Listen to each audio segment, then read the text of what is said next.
കിണറാണ്.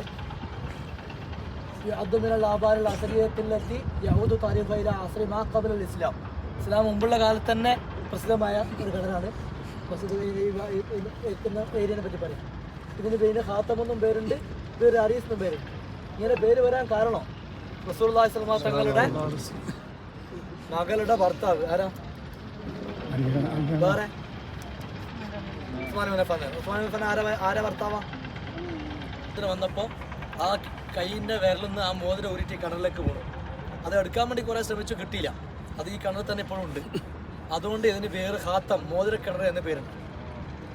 അതുപോലെ പേര് അരീസ്, അത് പണ്ടേ ഉള്ള പേരാണ്.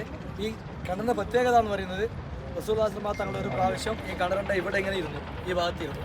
ഈ കിണറിൽ വെള്ളം കോരുന്ന മറ്റേ കമ്പിയും കപ്പി ഇതൊക്കെ ഉണ്ടാവുമല്ലോ, അതിൻ്റെ രണ്ട് ഭാഗത്ത്, വലത് ഭാഗത്ത് സിദ്ദീഖ് തങ്ങളും ഇടത് ഭാഗത്ത് മഹാനായ സയ്യിദുനാ ഉമർ ഖത്താബ് തങ്ങളും അവിടെ ഉസ്മാൻ ഇബ്നു അഫ്ഫാൻ തങ്ങളും ഗൂഗിൾ സെർച്ച് ചെയ്തിട്ട് പറഞ്ഞാൽ